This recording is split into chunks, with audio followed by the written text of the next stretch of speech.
എല്ലാവർക്കും നല്ലൊരു happy new year പുതുവത്സരം ആശംസിക്കുന്നു. സന്തോഷവും സമാധാനവും ഐശ്വര്യവും സന്തോഷവും ഒക്കെ നിറഞ്ഞതാവട്ടെ ഇത്തവണത്തെ പുതുവർഷം എന്ന് ആശംസിക്കുന്നു. അതുപോലെ എല്ലാവരുമൊക്കെ നന്നായിട്ട് ന്യൂ ഇയറൊക്കെ ആഘോഷിച്ച് കാണുമെന്ന് വിശ്വസിക്കുന്നു.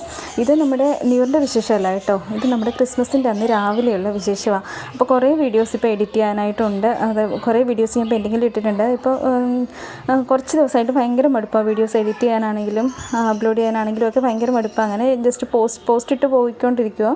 അപ്പോഴത്തേക്കും ഞാൻ ഫ്രീ ആയിട്ടിരുന്ന ടൈമിൽ വിചാരിച്ചു അങ്ങനെയാണെങ്കിൽ ആ വീഡിയോ എടുത്ത് എഡിറ്റ് ചെയ്യാമല്ലോ എന്ന് വിചാരിച്ചു.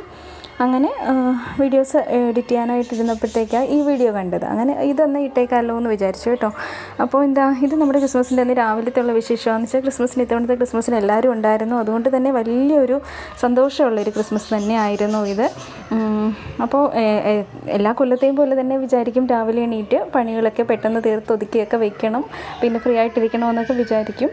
പക്ഷേ 5 മണിക്ക് അലാറമൊക്കെ വെച്ചു. പക്ഷേ പതിവ് പോലെ തന്നെ ആ സമയമാകുമ്പോഴത്തേക്കും ഞാൻ ഓഫ് ചെയ്തിട്ട് പിന്നെ എണീറ്റ് വന്നപ്പോഴേക്ക് 6-6:30 അടുത്തായിട്ടുണ്ട്. പിന്നെ ചാച്ച ഉണ്ടായിരുന്നു. അതുകൊണ്ട് തന്നെ തേങ്ങാ തിരുമ്മലും സവോള എരിയലും അങ്ങനെ അരിയാനുള്ള സാധനങ്ങളൊക്കെ ചാച്ച തന്നെ സെറ്റാക്കിയൊക്കെ തന്നു. അപ്പോൾ നമ്മുടെ പണിയൊക്കെ എന്തായാലും ഏകദേശം 11 മണിയോട് കൂടിയൊക്കെ ഒതുങ്ങി കേട്ടോ. അപ്പോൾ സ്പെഷ്യലെന്ന് വെച്ചാൽ ബീഫ്, പോർക്ക്, അങ്ങനെയൊക്കെ തോരൻ, മോര്, അങ്ങനെയുള്ള കറികളൊക്കെ ആയിരുന്നു ഉണ്ടായിരുന്നത്. അപ്പോൾ രാവിലെ നമ്മുടെ ഇവിടുത്തെ മെയിനെന്ന് പറയുമ്പോഴത്തേക്ക് സ്റ്റൂവും നമ്മുടെ പച്ചറൊട്ടിയും അതായിരിക്കും. നമുക്ക് വിശേഷ ദിവസങ്ങളൊക്കെ വരുമ്പോഴത്തേക്ക് നമ്മൾ കുറച്ച് പച്ചറൊട്ടിയൊക്കെ വാങ്ങിച്ചിട്ട്, അതായത് ബ്രെഡ് ഉണ്ടല്ലോ അതുപോലെ ഒരു പച്ചറൊട്ടിയൊക്കെ മേടിച്ചിട്ട് പിന്നെ സ്റ്റൂ കറിയൊക്കെ വയ്ക്കും. അപ്പോൾ അതൊക്കെയാണ് നമ്മുടെ മെയിൻ. അപ്പോൾ ഈ പണികളൊക്കെ നടന്നുകൊണ്ടിരിക്കുമ്പോൾ അടുക്കള മൊത്തത്തിൽ കുളമാകുമെന്ന് വെച്ചാൽ ഇതെല്ലാം കഴിഞ്ഞിട്ട് ഒതുക്കി വയ്ക്കുമ്പോഴേ എനിക്കൊരു സമാധാനം കിട്ടത്തുള്ളൂ. അപ്പോൾ ഇതിൻ്റെ ഇടയ്ക്ക് എല്ലാം അലങ്കോലമായിട്ട് തന്നെ ആയിരിക്കും അവിടെ ഇവിടെയൊക്കെ ആയിട്ടിരിക്കുന്നത്. പിന്നെ ഇതെല്ലാം കഴിഞ്ഞിട്ടൊക്കെ വേണം നമ്മൾ ഒതുക്കിയും പെറുക്കിയൊക്കെ വയ്ക്കാനായിട്ട്.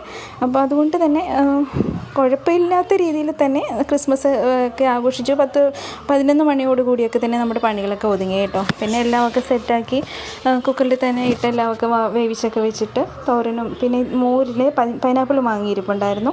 അപ്പോൾ അതുകൊണ്ട് ഞാൻ മോര് പൈനാപ്പിൾ ഇട്ട് കാച്ചുന്ന മോര് ഒരു പ്രത്യേക ഇതല്ലേ, അങ്ങനെ പൈനാപ്പിളൊക്കെ ഇട്ട് മോരൊക്കെ കാച്ചി.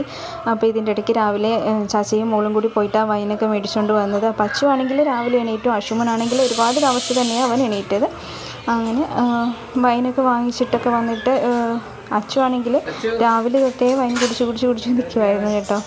അങ്ങനെ മൊത്തത്തിലൊരു സന്തോഷം നിറഞ്ഞ ദിവസം തന്നെ ആയിരുന്നു ഇത്തവണത്തെ ക്രിസ്മസ്. അപ്പോൾ അത്രയൊക്കെ വിശേഷമുള്ളൂ. അപ്പം കറികളൊക്കെ വയ്ക്കുന്ന തിരക്കിലാണെങ്കിലും 11 മണിയോട് കൂടിയൊക്കെ നമ്മുടെ ജോലിയൊക്കെ കഴിഞ്ഞു. അപ്പോൾ മോര് കാച്ചിക്കൊണ്ടിരിക്കുകയായിരുന്നു. മോര് കാച്ചാൻ എടുത്തപ്പോഴാണ് പൈനാപ്പിൾ ഇരിക്കുന്നത് കണ്ടത്. അങ്ങനെ അതൊക്കെ കാച്ചി വെച്ചു. അപ്പോഴത്തേക്ക് നമ്മുടെ പോർക്ക് കറിയും ബീഫ് കറിയും എല്ലാമൊക്കെ റെഡിയായൊക്കെ ഇരുന്നു. പിന്നെ നമുക്ക് കേക്കും വൈനും ഒക്കെ ഉണ്ടായിരുന്നു. അങ്ങനെ പിള്ളേർക്കൊക്കെ അറിയാമല്ലോ, കേക്കും വൈനും വൈനായിരിക്കും കൂടുതലും അവർക്ക് വേണ്ടത്. പക്ഷേ ആശുവും വലിയ താല്പര്യം കാണിച്ചില്ല വൈനിൽ. എന്നാൽ അച്ചു വൈൻ ആഘോഷവും അച്ചു തകർത്തു. അങ്ങനെ പിന്നെ ഉച്ച കഴിഞ്ഞപ്പോഴത്തേക്ക് പിന്നെ അനിയത്തിയൊക്കെ വന്നു. പിന്നെ അവരുമൊക്കെ ഇട്ടിരുന്നു എല്ലാവരും. പിന്നെ വൈകിട്ടായി എല്ലാമൊക്കെ ഒതുക്കി പെറുക്കിയൊക്കെ വെച്ചു, ക്ലീൻ ചെയ്തു, രാത്രിയായി. അപ്പോൾ നമുക്ക് എല്ലാം ഒതുക്കി പെറുക്കി വെച്ച് കഴിയുമ്പോഴത്തേക്കൊക്കെ ഒരു സമാധാനം കിട്ടുമല്ലോ. എല്ലാം മിക്ക വീടുകളിലൊക്കെ ഇതൊക്കെ തന്നെയാണ്. ഓക്കെ.